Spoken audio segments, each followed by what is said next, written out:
मागची मागची सगळ्या अग माय माय माय माय माय माय माय मला वाटतंय निकालाची सुद्धा वाट बघायची गरज नाही. बांधवानो, बार्शी विधानसभा निवडणुकीच्या निमित्तानं महाविकास आघाडीचे आणि शिवसेना उद्धव बाळासाहेब ठाकरे पक्षाचे अधिकृत उमेदवार, महाराष्ट्राचे माजी मंत्री, या तालुक्याचे माजी आमदार आदरणीय दिलीपरावजी सोपल साहेबांच्या प्रचारार्थ ह्या सभेचं आयोजन केले.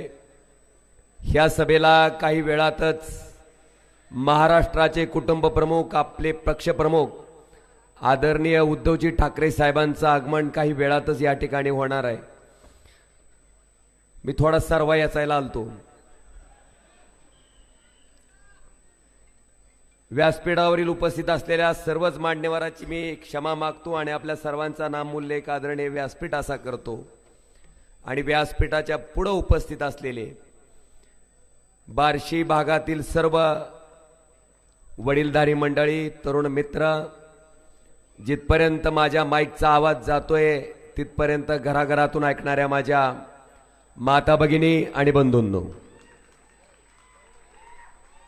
बांधवांनो, सगळ्यात पहिल्यांदा मला तुमचं मनापासून आभार आणि ऋण व्यक्त करायचंय. 19 ते 24 आम्हाला जरा सासुरवास होता. सारखं मुदीमुळं आलं, मुदीमुळं आलं, मुदीमुळं आलं करायची. त्यांना सांगितलं मी, बाबा रे, हिंदुहृदय सम्राट शिवसेना प्रमुख बाळासाहेब ठाकरेंनी घडवलेले कडवट शिवसैनिक, त्याचा हा लोकसभा मतदारसंघ आहे. ज्यावेळेस मोदीचं नाव राजकारणात नव्हतं किंवा त्यांचा राजकारणात जन्म झाला नव्हता, त्यावेळेस बाळासाहेब ठाकरेंनी स्वतःच्या ताकदीवर, स्वतःच्या हिमतीवर कल्पनाताई नरहर एक खासदार झाले होते आणि शिवाजी बापू कांबळे हे 2 वेळेस खासदार झाले होते. पण त्यांचं काय दुसण्या देणं बंदच नव्हतं. मग मी भगवंताच्या चरणी एवढीच प्रार्थना केली की भगवंता, मोदी सोबत असताना मी 1,27,000 मतांना निवडून आलतो. आता एक संधी अशी दे की मोदी विरोधात असावे आणि मी 1,27,000पेक्षा किमान एक का होईना पण आगाव मत घेऊन निवडून यावं, अशी विनंती मी भगवंतांच्या चरणी केली. आणि काय गंमत, देशाचे पंतप्रधान विरोधात सुरत मार्गे गुवाहाटीला पालथे पडलेले 40, त्याच्यातून तयार झालेलं 1 फूल 2 हाफ ती विरोधात. ह्या मतदारसंघातले 6 पैकी 5 आमदार विरोधात. तुम्हाला माहिती आहे, लोकसभेची रॅली होती धाराशिवला, एक औशाचे आमदार होते आणि दुसरे बार्शीचे आमदार. औसवाला म्हणायचं औसा औसा, म्हणलं ही गाडीत सीट भरायली ती का काय करायली ती की म्हणलं. ती म्हणायचं औसा लीड देणार, हे म्हणायचे बार्शी लीड देणार. मला वाटतं दोघाच्या स्पर्धेमध्ये काय अवस्था बार्शीनं औशानं केली आता काय मी परत सांगायची आवश्यकता नाही. बांधवानो, आपण लोकांमध्ये असलो, लोकांचा संपर्क आपला असला, आपण लोकांसाठी कार्यरत असू आणि लोकांमध्ये राहून लोकांच्या समस्या सोडवणारा लोकप्रतिनिधी म्हणून आपण पटलेले असू, तर या जगातली कुठलीही ताकद तुम्हाला लोकशाहीच्या मार्गाने निवडून येण्यापासून रोखू शकत नाही. आज एवढे सगळी माणसं विरोधात, पैशाचा तर महापूर होता, अतिवृष्टी, पण बांधवांनो, त्या सगळ्यावर लात मारून तुम्ही तब्बल 3,30,000 इतक्या मताधिक्यानं, म्हणजेच मोदीमुळं आलो, मोदीमुळं आलो म्हणणाऱ्याला साठी मोदींपेक्षा दुप्पट मतानं मला लोकसभेत पाठवायचं काम तुम्ही केलं. महाराष्ट्रात क्रमांक 2चं लीड हे तुम्ही निवडून दिलेल्या ओमराजे निंबाळकर या खासदाराच आहे. तिथं सुद्धा थोडा रडीचा डाव झाला. 2 नंबरला 1 नंबरच्या मशीनवर 2 नंबरचं चिन्ह आपलं, माझं नाव ओमप्रकाश राजे निंबाळकर, चिन्ह मशाल. दुसऱ्या नंबरच्या मशीनवर सुद्धा 2 नंबरला आमच्या कळंब तालुक्यातला एक निंबाळकर हुडकून आणला, त्यांनी तिथं उभा केला. त्याचं चिन्ह काय? चिमणी. ती मशालन चिमणी जर बघितली तर सख्यात चुलत भावासारखं दिसायची. ती ओळखूच येत नव्हतं. बोंबललं 20,000 मतं चिमणीवर दणक दिलं तुम्ही. बांधवानो, ते मशालीचं मतदान होतं. ते मतदान जर मशालीवर पडलं असतं तर अख्ख्या महाराष्ट्रात 1 नंबरनं निवडून आलेलो खासदार हा तुमचा ओम राजे निंबाळकर राहिला असता. मी भाषण ऐकतोय तसा मी सुसंस्कृत माणूस आहे. बरं मी कसा आहे ही लोकांनी दाखवलंय का नाही हो? मी लबाड असतो, मी फसवणारा असतो, मी वाईट वागणारा असतो, मी तुमच्या संपर्कात न राहता माझीच इस्टेट गोळा करणारा असतो. तर तुम्ही माझी लायकी माझ्या मतपेटीतून मला दाखवली असती का नाही? आज काय लोकांना ते सहनच होई नाही, पचन होई नाही. काय बोलता तुम्ही? राजा भाऊ, तुम्ही मला लोकसभेत त्याच्यापूर्वी सांगायचंय की तुम्ही मला विधानसभेत हाताला धरून नेलं होतं. खरं आहे, मी काही लबाड कधी सांगतच नाही, प्रामाणिकपणे कबूल करतो, बरोबर आहे. पण मला एका गोष्टीची आठवण करून द्यायची. 19ला तुम्ही माझा प्रचार केल्याच्या नंतर सुद्धा फक्त 942 मताची लीड माझी बार्शी तालुक्यात होती, बार्शी विधानसभेत होती, बरोबर आहे का नाही? तरी सुद्धा 942 मताच्या उपकाराचं ओझं मी प्रामाणिकपणे 5 वर्ष पार पाडलं. बांधवानो, त्यांना फक्त एवढंच जाऊन सांगा की तुम्ही माझ्या विरोधात धडधाकट ह्या 2024ला अख्खं गाव ना गाव, होय गल्ली ना गल्ली, बोल ना बोल, किती आकांड तांडव, जणू स्वतः उमेदवार असताना सुद्धा इतकं पळाला नसताल तुम्ही, तेवढं त्या आमच्या राणा पाटलाच्या त्या गायबाण्यासाठी पळाला आहोत. आणि तेवढं पळून बघा, तेवढं पळून ही तालुका मला 54,000 मतानं प्लस राहिला. किती? 54,000 मतानं. आता मला तुम्ही सांगा बाबांनो, माझं काय कर्तृत्व आहे का नाही? माझं काय काम पटलं का नाही तुम्हाला? मग त्यांना समजून सांगा ना. माझे हात जोडून विनंती आहे, त्यांना सांगा की तुम्ही मला बोट धरून जरी विधानसभेत नेलं असलं तरी त्या ठिकाणच्या लोकप्रतिनिधीनं लोकांसोबत कसं वागावं, मला वाटतं ही शिकवण माझे वडील कैलासवासी पवनराजे निंबाळकर साहेबांनी मला दिलेली आहे. ती शिकवण मी मोडलेली नाही. तुम्ही माझ्या वडिलावरही बोलले. या ठिकाणी महाराष्ट्र राज्याचे माजी मुख्यमंत्री, महाराष्ट्राचे कुटुंब प्रमुख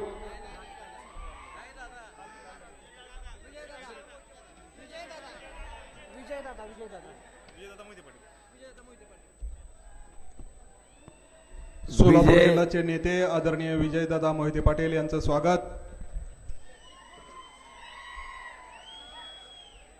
मी बोलू का? बांधवानो, माझ्या वडिलांबद्दल बोललं गेलं. कैलासवासी पवनराजे निंबाळकर साहेबांच्या बाबतीत ते वारल्याच्या नंतर त्यांना कशा पद्धतीनं संपवलं गेलं ह्याचं साक्षीदार पूर्ण धाराशिव जिल्हा आहे, पूर्ण महाराष्ट्र आहे. त्यांच्याबद्दल तुम्ही बोलता. त्यांना भाऊंना एवढंच सांगायचंय की धाराशिव जिल्हा मध्यवर्ती बँकेत जो घोटाळा झाला होता त्याच्यात स्वतः हायकोर्टानं कैलासवासी पवनराजे निंबाळकर साहेबाला क्लीन चिट दिलेली आहे. तुम्ही त्यांच्याबद्दल बोलावी इतकी तुमची लायकी नाही, तुमची तर अजिबातच नाही. आणि माझ्या वडिलांना जर काही चुकीचं केलं असतं तर बांधवानो, 2004च्या विधानसभा निवडणुकीमध्ये पवनराजे साहेब अपक्ष म्हणून निवडणूक लढवत होते.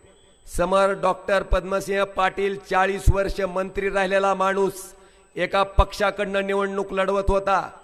त्या निवडणुकीमध्ये मतदानाच्या दिवशी पद्मसिंह पाटलानं दैनिक जागृत जनप्रवास नावाच्या पेपरमध्ये पवनराजेंचा पद्मसिंह पाटलाला पाठिंबा नावाची खोटी बातमी छापून आणली आणि राजे साहेबाच्या नावानं मागितलेल्या मताच्या भिकेवर त्यांना त्या ठिकाणी केवळ 484 मतानं विजयी होता आलं होतं.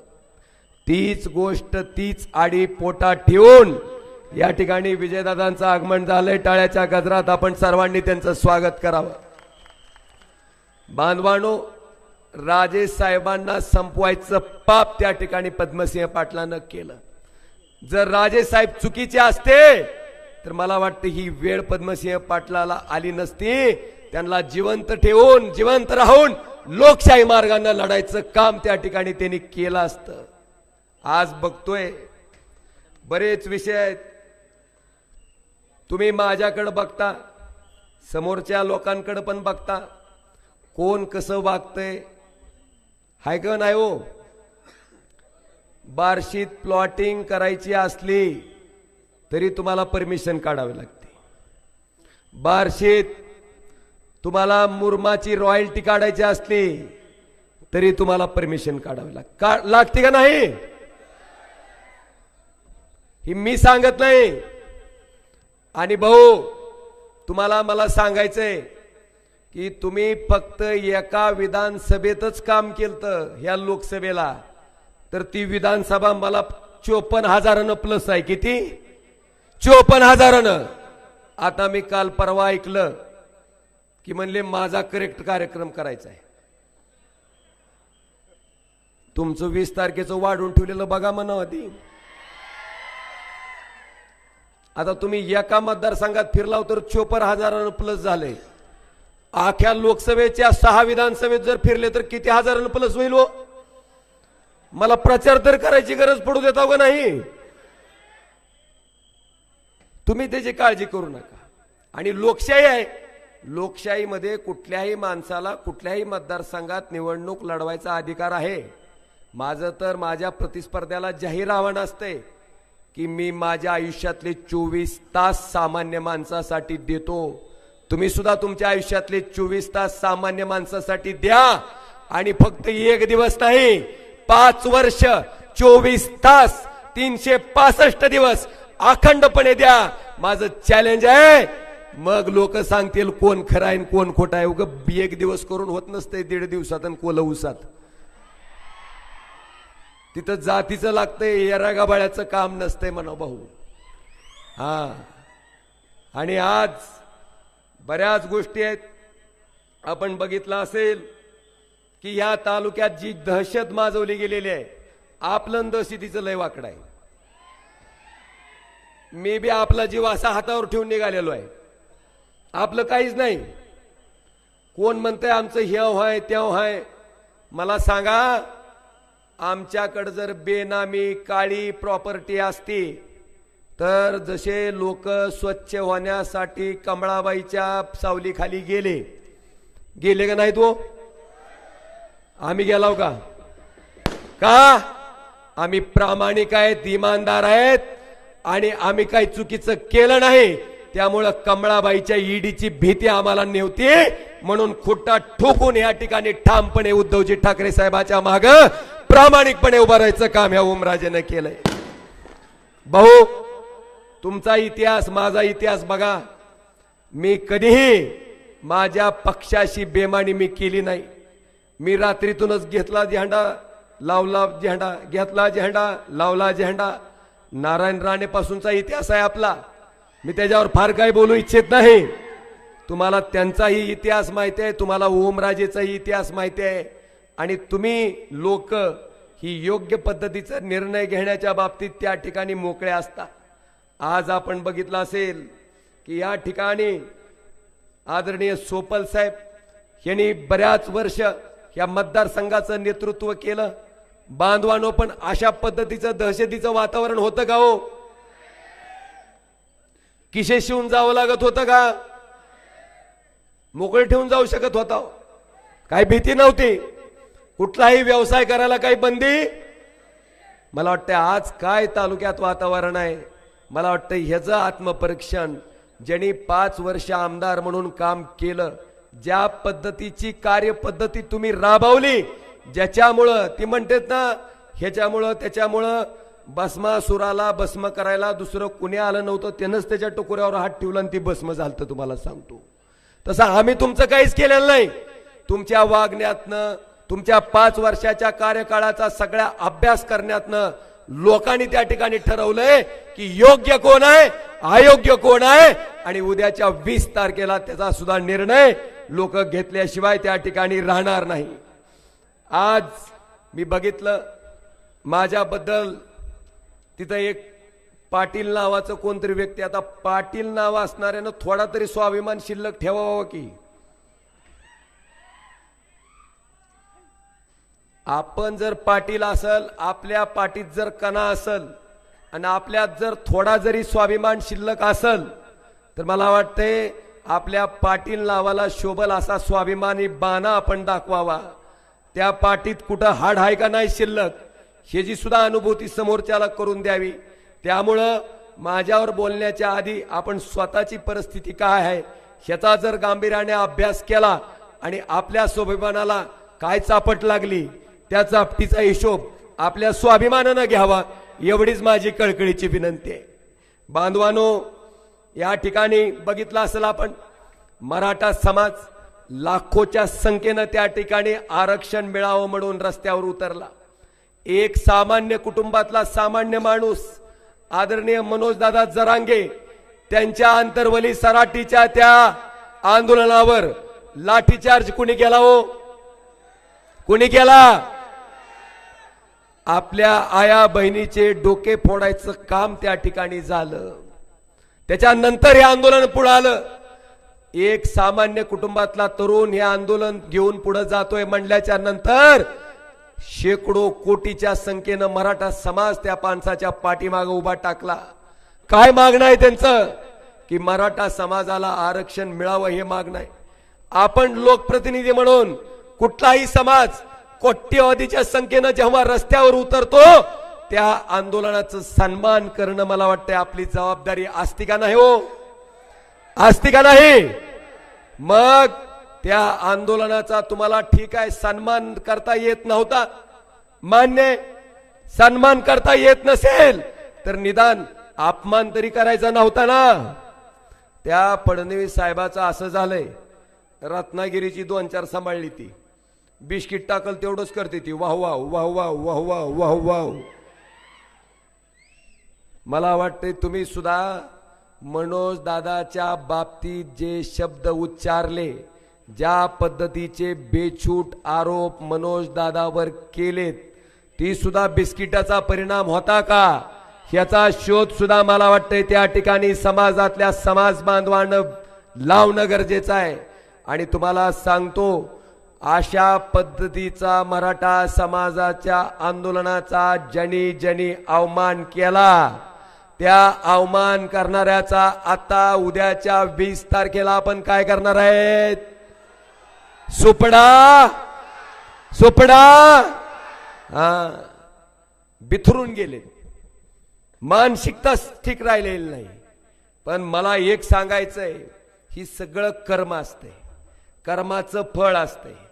मी भगवंताच्या पदस्पर्शानं पावन झालेल्या भूमीत या ठिकाणी उभा आहे.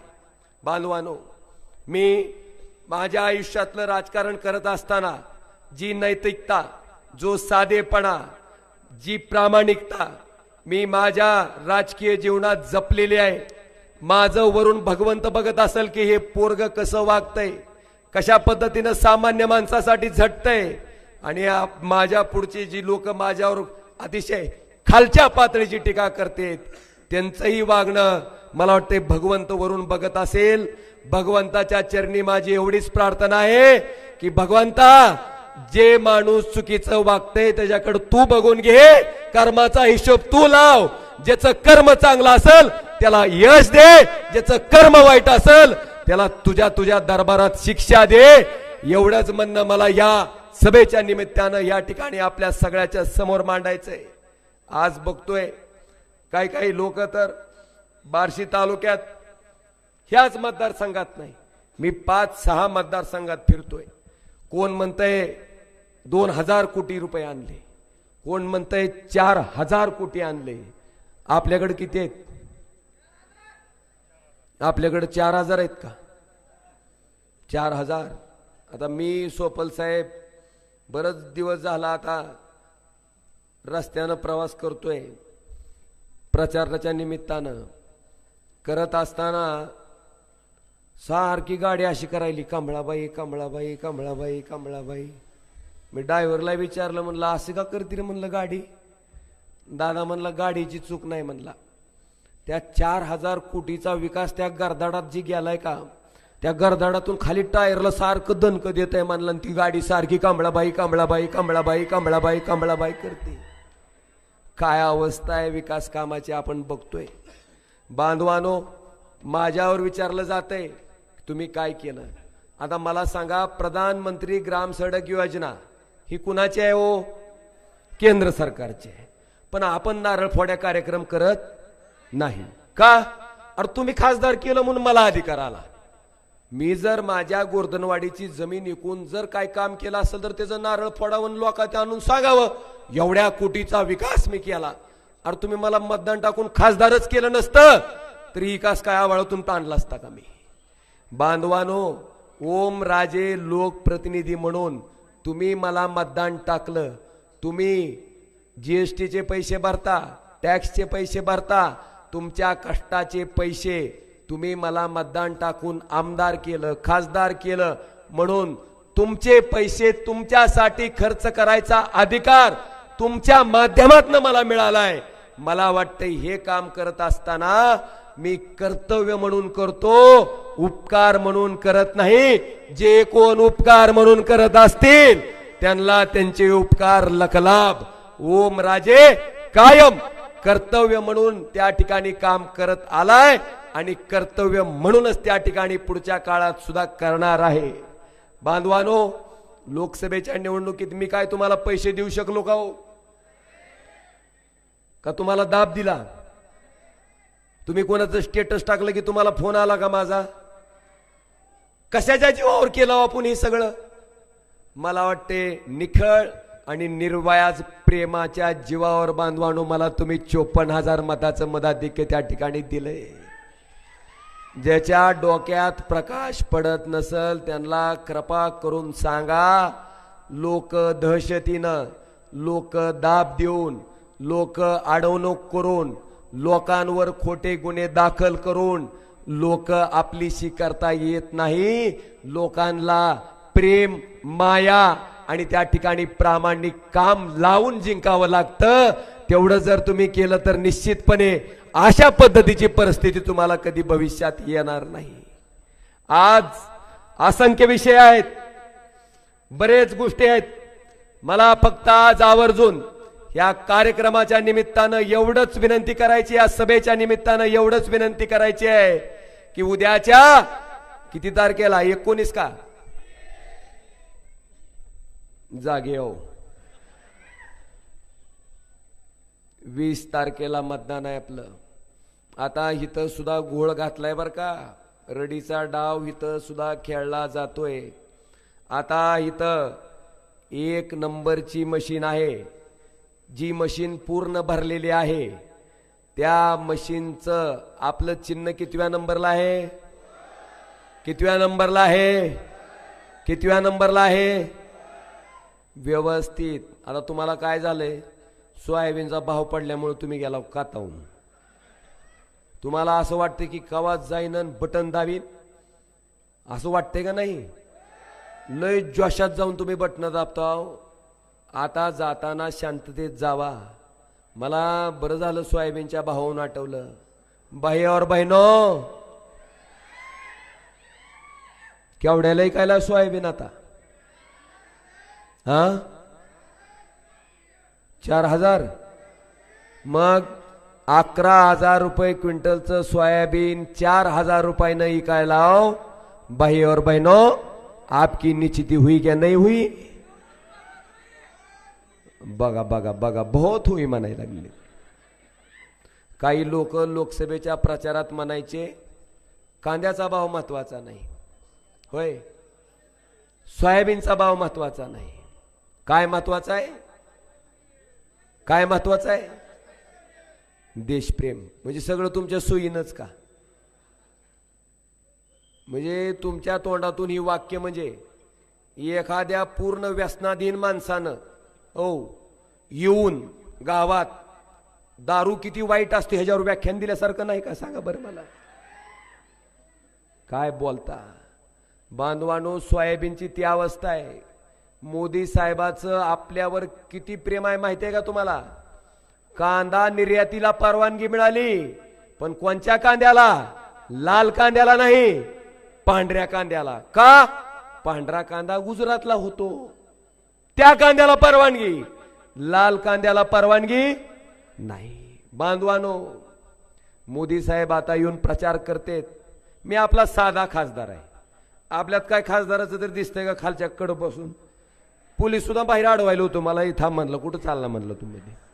म्हणलं बेटा खासदार हो म्हणलं, तू काय रांगीत कपडं घातलं म्हणजे काय असं का म्हणलं? भाषण करायचे म्हणलं मला. तुम्ही जर इथं मला सोडलं गर्दीत तर फोटो सुद्धा काढायला असं विचार करीत नाही ती. आपण मी म्हणतो का नाही नाही म्हणून? कसं पाहिजे तसं आहे का नाही? तसं मी साधा माणूस आहे, साधा खासदार आहे. तुट काय प्रॉपर्टीचा आपल्याला नादच नाही, कारण मेल्यावर माणसाला वर काय घेऊन जाता येत नाही मला पक्क माहिती आहे. जी नेहताच येत नाही त्याच्यासाठी कशाला उगाच जीव जाळून घ्यायचा अख्खा आयुष्यभर? हा, वर गेल्यावर बी शिल्लक काय राहतंय? काम आणि प्रेम आणि नाव राहतंय. तेवढं जपायचं काम मात्र पक्क मला येतंय, तेवढं जमतंय मला चांगलं. साधा माणूस आहे.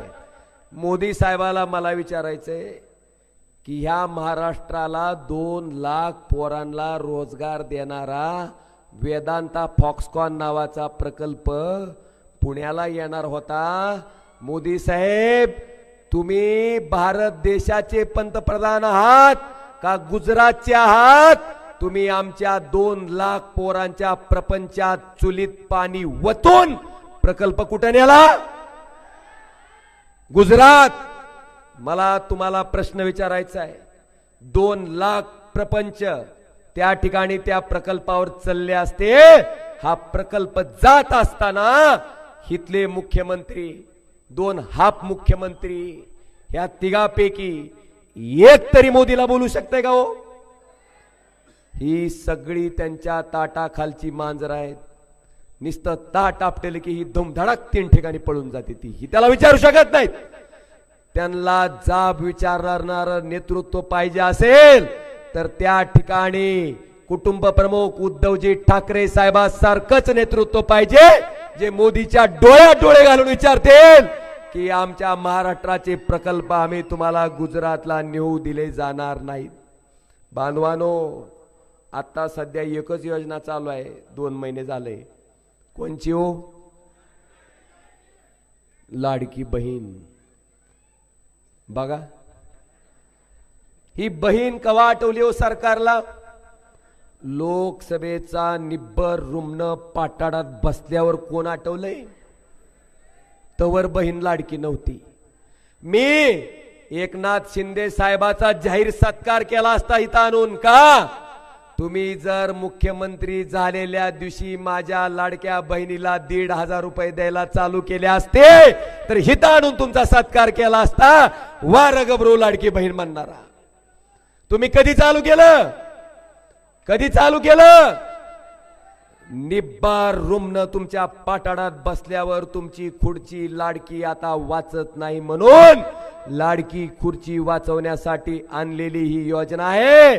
तिला लाडकी बहीण म्हणायच्या ऐवजी लाडकी खुर्ची योजना म्हणणं संयुक्तिक ठरेल. बांधवानो, ह्याच्या विरुद्ध उद्धव ठाकरे साहेब मुख्यमंत्री झाले.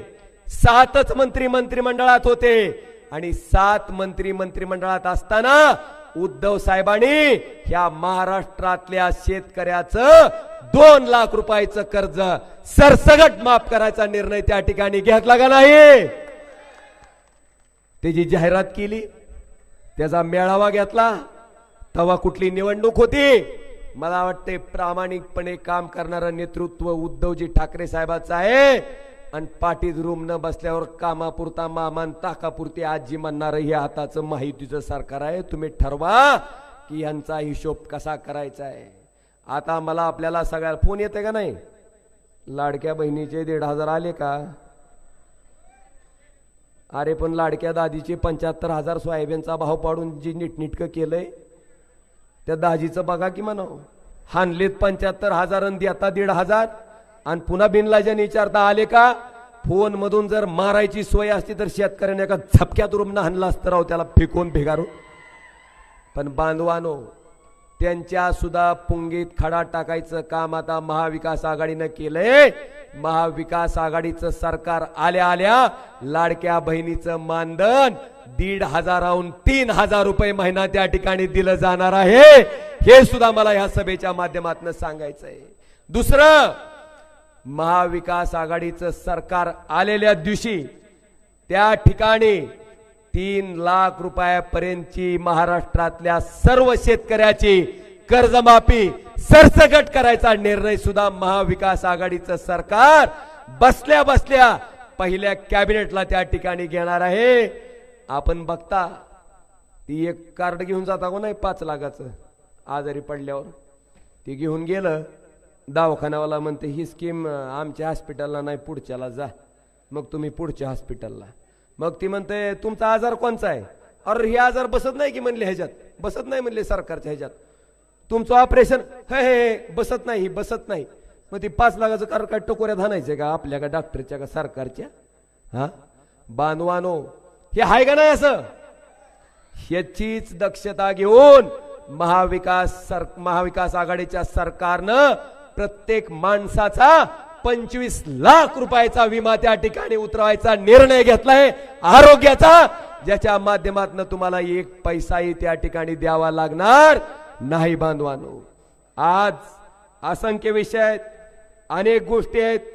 आज प्रामाणिकपणे काम करणारं कोण आहे आणि कामाचं नाटक करणारं कोण आहे हे तुम्ही चांगल्या पद्धतीनं जाणता बांधवानो. पण एवढं मात्र सांगतो की ह्या तालुक्यातली दहशत संपवायची असेल, खरंच लोकशाही जिवंत ठेवायची असेल, डॉक्टर बाबासाहेब आंबेडकरांचं संविधान वाचवायचं असेल तर उद्याची 20 तारीख ही फार महत्वाची आहे, नितांत गरजेची आहे. आपल्या सगळ्याला विनंती आहे, आता मागच्या वेळेस पैशाचा अतिवृष्टी होती, आता बहुतेक ढगफुटी व्हायची शक्यता आहे. काय होणार आहे? ढगफुटी. पण मागच्या अतिवृष्टीला जसं तुम्ही सक्षमपणे तोंड दिलं, कसं? बेमानीनं कमवलेल्या पैशाला बेमानी करणं जगातली सगळ्यात मोठी काय करणार का नाही? मग आता मला साहेब परवाच्या भाषणात म्हणले त्यांचा आकडा काहीतरी कळालाय, 5,000 एका मताला वाटणार आहेत म्हण. साहेबांनी त्या दिवशी मिश्किलपणे म्हणलं की 5,000 रुपये जर वाटणार असतील तर त्याच्यातच माझे आले असं समजान काय करायचं निर्णय घ्या म्हणले साहेब. अतिशय मार्मिकपणे सांगितलंय. म्हणून मला वाटतं फार काय प्रबोधन करायची आवश्यकता नाही.